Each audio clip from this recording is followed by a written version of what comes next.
Bom, muito bom. Maurício, obrigado. Gostaria agora de convidar, então, o David, que vai abordar 2 aulas na sequência sobre a terapia de ponte, se é necessária, se não é, como fazer, quais são os dados que a gente tem hoje na literatura.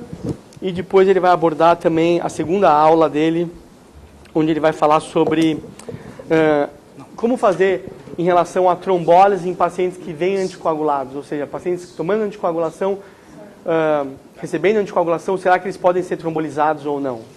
David. Okay, as Renato said, I'm Como Renato going to disse, give eu vou dar 2 rápidas aulas. A primeira, falar sobre trombólise. E originalmente, nossa intenção é que essa palestra abordaria a combinação de terapia trombolítica e o uso de agentes diretos anticoagulantes orais. Para minha surpresa, tem pouquíssima evidência a esse respeito. Vou apresentar um pouquinho na minha palestra. Falamos um pouco ontem nas discussões de caso, mas vou passar tempo aqui agora discutindo do porquê que eu acho que a trombólise acrescenta pouquíssimo benefício ao tratamento padrão com anticoagulante na grande maioria dos pacientes que têm trombose venosa. Eu não estou com o controle remoto está aqui. Obrigado. Eu também já fui consultor para vários laboratórios, inclusive os fabricantes dos DOACs, que isso não será um assunto dessa palestra. Então, o uso de agentes trombolíticos existe já há bastante tempo, foram experimentados a primeira vez pelo tratamento de trombose venosa profunda e embolia pulmonar nos anos 60. Faz sentido experimentar essa ideia, porque mesmo com anticoagulação altamente eficaz, a resolução espontânea de um coágulo venoso vai ser lenta. O problema é dar um agente trombolítico que expõe o paciente a um risco significativo. E, sem dúvida, conhecem muito bem esse assunto. Foi abordado por um orador que me antecedeu. Como ela disse, todo mundo concordaria que o paciente tem embolia pulmonar e comprometimento hemodinâmico significativo deve receber trombólise. O paciente que com terapia padrão de anticoagulação tem um prognóstico ruim, é fácil justificar, portanto, o risco associado à trombólise.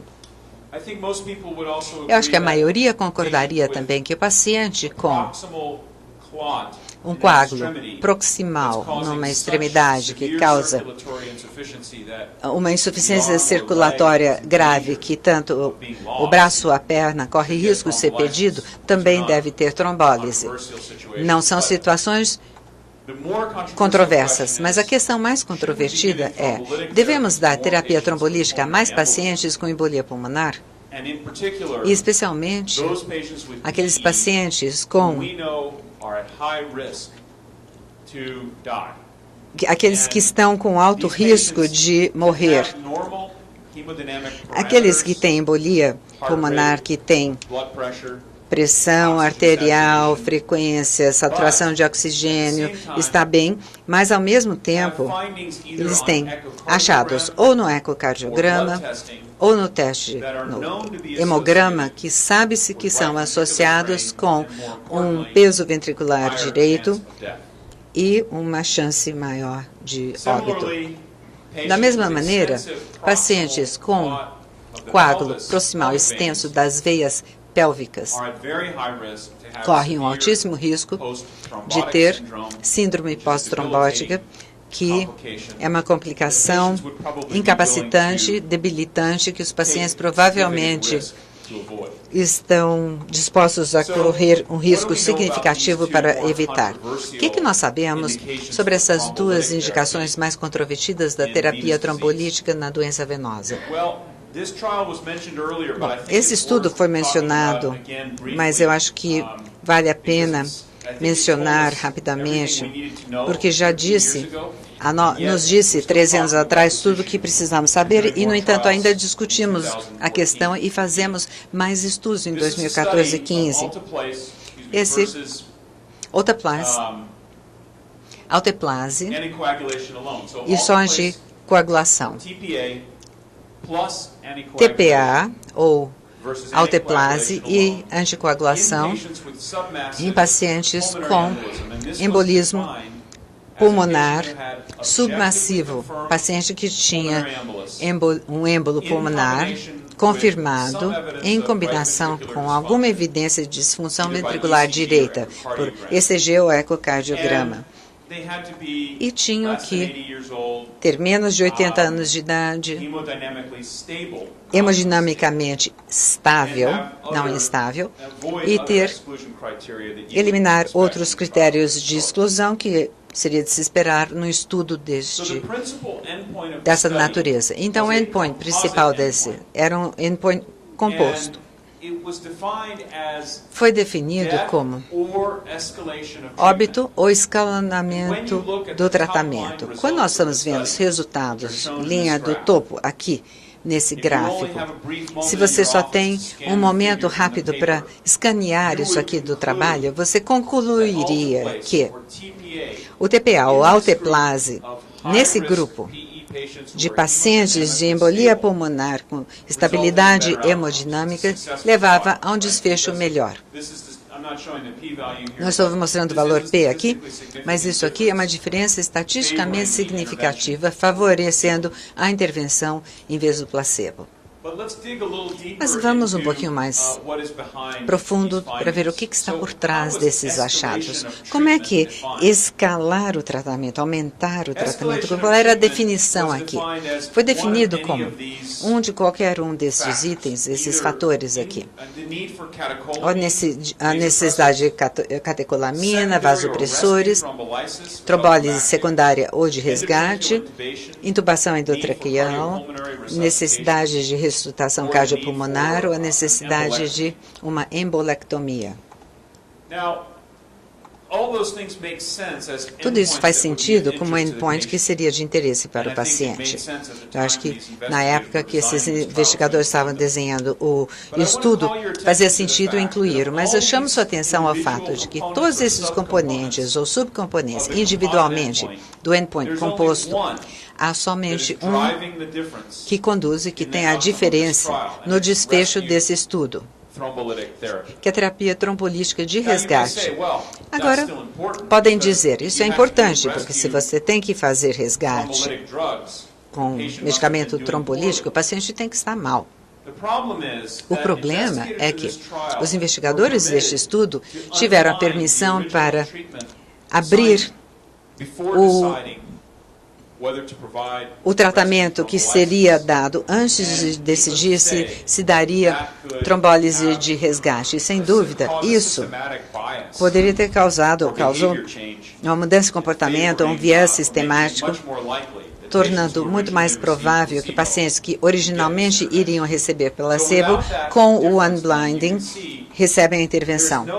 Então, não há evidência, sem isso, que a terapia trombolítica é melhor do que só a heparina nesses pacientes com embolia pulmonar e hemodinamicamente normais.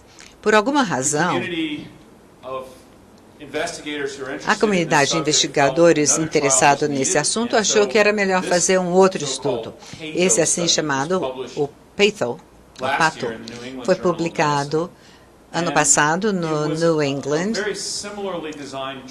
um estudo com um desenho semelhante, só que dessa vez usando tenectoplase, 1.000 pacientes com tenectoplase. Nós podemos ver que as características clínicas estão listadas aqui. Eles tinham que ter evidência bioquímica ou ecocardiográfica de um esforço ventricular direito, mas nós podemos ver que hemodinamicamente eram bastante estáveis.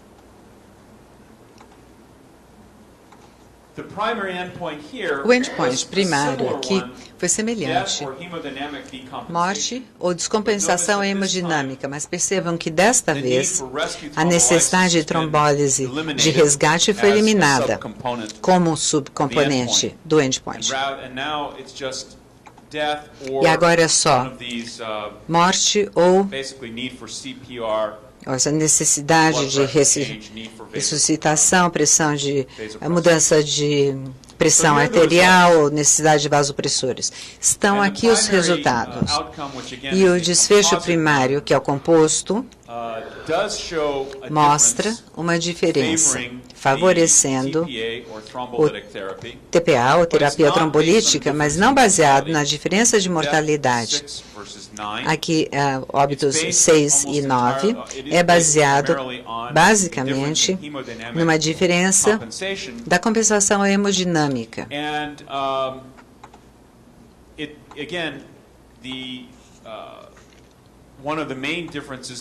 Uma das principais diferenças observada era a necessidade de terapia trombolítica, além do medicamento que estava objeto do estudo. Podemos dizer que trata-se de um estudo de sucesso, demonstrando que tenectoplase é melhor do que placebo nos pacientes que recebem anticoagulação para embolia pulmonar. Eu interpreto os resultados de maneira um pouco diferente. Nós temos que ver o custo aos pacientes desse benefício teórico. E que estão aqui. Vejam a diferença de sangramento de grande porte fora do crânio, 32 eventos versus 6, e AVC hemorrágico, 10 comparado com 1. Então, essa intervenção está colocando o paciente com risco substancial por um benefício que eu digo que é questionável. A minha conclusão desses dois estudos e de outros que foram feitos parecidos com ele é que anticoagulação, uma terapia altamente eficaz para pacientes com embolia pulmonar, mesmo se tem evidência de um esforço ventricular direito.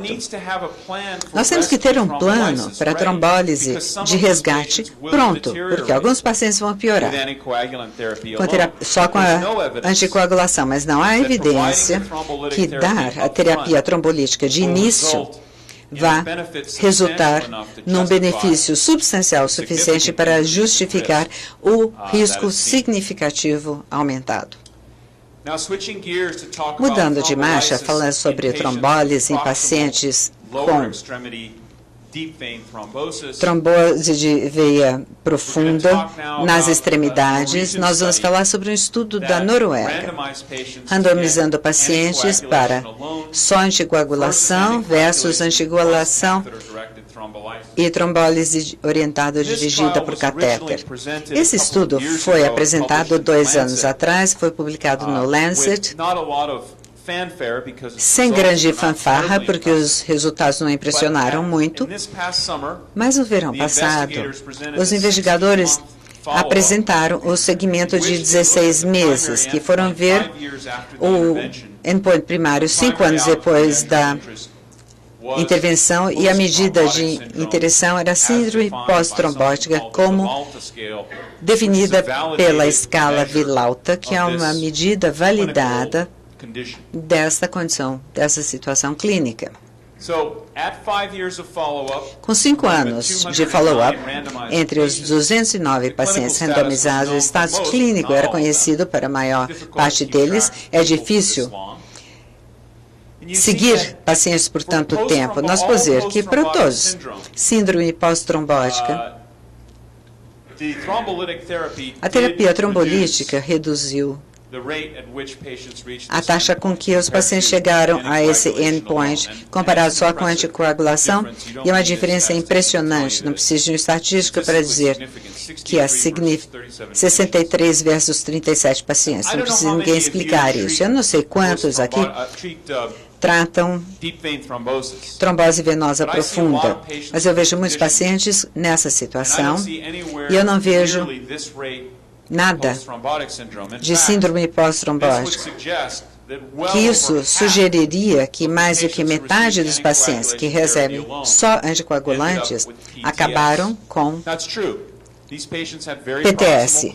Esses pacientes tinham coágulos proximais que envolviam segmentos substanciais das veias pélvicas. Seria alto, então. Mas eu digo que esse aqui talvez não é um endpoint importante para o paciente. Nós estamos pegando, pelo menos, alguns sintomas e achados que os pacientes acham insignificativos. Nós vamos ver assim.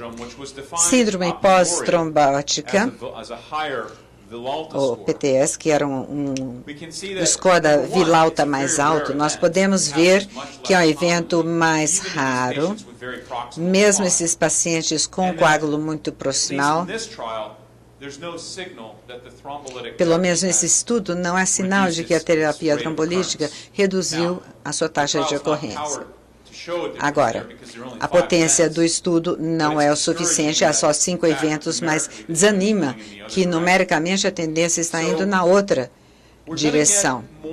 Nós vamos ter mais dados a respeito dessa questão de vamos dar terapia trombolítica para pacientes com trombose da veia pélvica, que virá do estudo ATTRACT, que está sendo conduzido nos Estados Unidos. Infelizmente, esse estudo teve dificuldades no recrutamento dos pacientes. Por quê?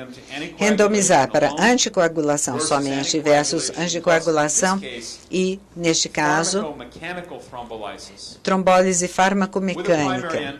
Endpoint primário sendo síndrome pós-trombose e o endpoint secundário, essa condição, essa síndrome grave.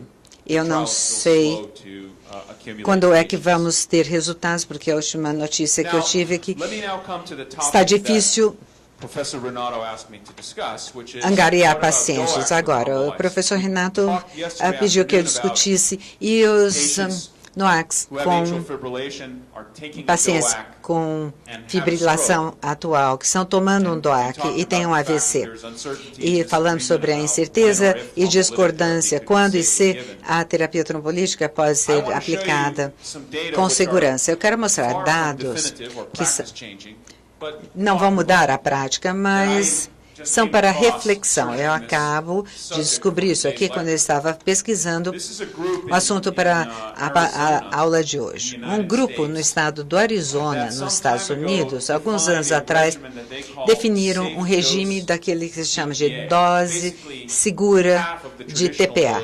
É metade de alteplase para embolia pulmonar.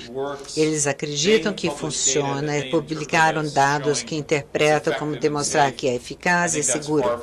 Eu acho que está longe de ter concordância nisso aqui, mas de qualquer maneira, eles decidiram combinar esse regime que eles estabeleceram na instituição deles com o Rivaroxaban, fazer isso em pacientes consecutivos que atendessem esses critérios de inclusão listados aqui.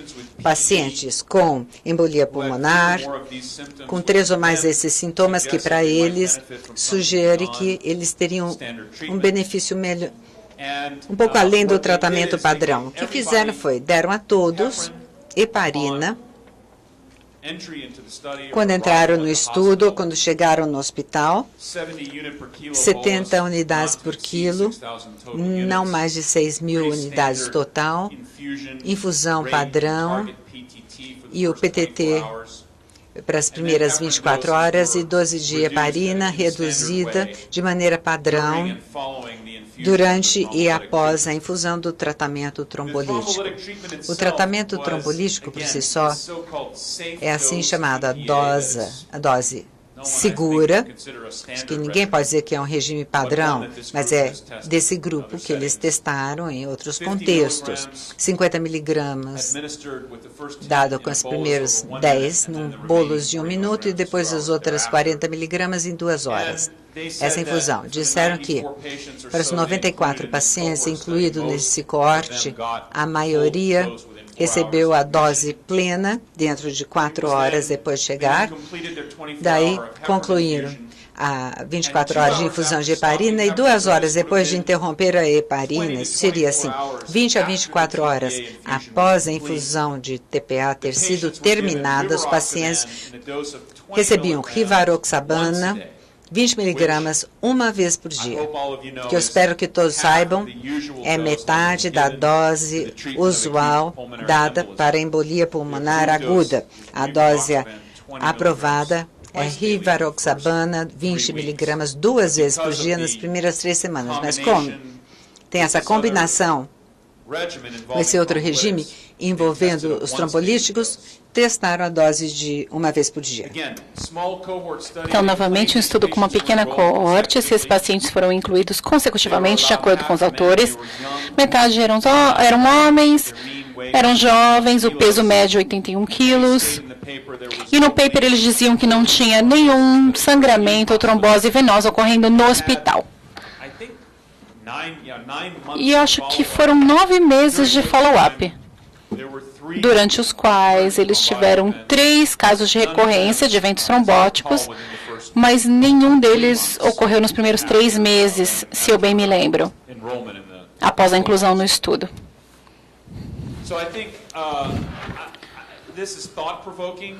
É claro que isso aqui faz a gente pensar e eu acho que a gente vai ver mais papers parecidos com estes. São relatos de casos individuais, falando sobre a administração de medicamentos trombolíticos para pacientes que estão sendo tratados com DOACs e dar DOACs para pacientes que já tomaram trombolíticos.